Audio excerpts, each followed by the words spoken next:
భాగ్య శ్రీమంతానికైతే అందరూ రెడీ అవుతారు. ఇక అరుంధతి కూడా అక్కడికి వస్తుంది. అరుంధతి చిత్రగుప్త ఇద్దరు అయితే అక్కడికి రావడం జరుగుతుంది.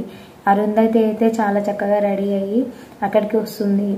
ఇక అక్కడ ఉండి ముత్తైదులంతా కలిసి రామ్మూర్తి గారు ఇక ఫంక్షన్ స్టార్ట్ చేయండి అని చెప్పేసి అంటారు. ఇక రామ్మూర్తి గారు అయితే అక్కడిక్కడ చూస్తూ వెతుకుతూ ఉంటారు. తను ఎవరి కోసం వెతుకుతున్నారో చూడాలంటే అక్కడ ఆరు అయితే బాగా నవ్వుకుంటూ హ్యాపీగా ఉంటుంది. తన దగ్గరకు వెళ్ళి, అమ్మ నువ్వు నా బిడ్డను శ్రీమంతాన్ని మొదలుపెట్టు అని చెప్పేసి అక్కడికి వెళ్ళి ఆరునైతే బతిలాడడం జరుగుతుంది. నువ్వెవరో నాకు తెలియదు, కానీ నా బిడ్డనైతే మనసారా ఆశీర్వదిస్తావని చెప్పి నేను నిన్ను అడుగుతున్నాను. మొదట నువ్వే తనకి అక్షంతలు వెయ్యి అని చెప్పేసి అరుంధతిని అయితే ముందుకు తీసుకురావడం జరుగుతుంది. ఇక అరుంధతి అయితే భాగ్య దగ్గరకు వెళ్తుంది.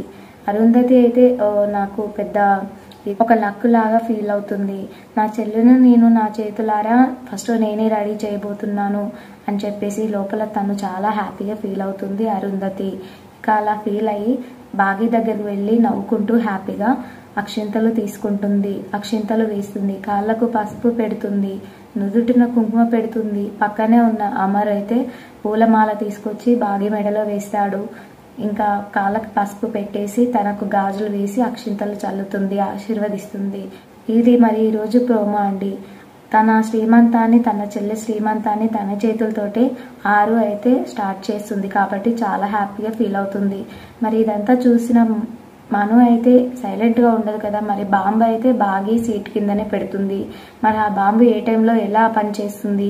అమర్ అయితే ఆల్రెడీ బాంబ్ స్క్వాడ్ని అయితే పిలిపించడం జరుగుతుంది. ఆ బాంబుని కనిపెడతారా లేదా, మరి సీట్ కింద ఉన్న బాంబు పేలుతుందా, ఈ ట్విస్ట్ ఎలా జరగబోతుందో అన్నది రేపు వచ్చే ప్రోమోలో అయితే చూద్దాం. ఈ వీడియో మీకు నచ్చినట్లయితే ఒక లైక్ చేసి సబ్స్క్రైబ్ చేసుకోండి. Thank you for watching.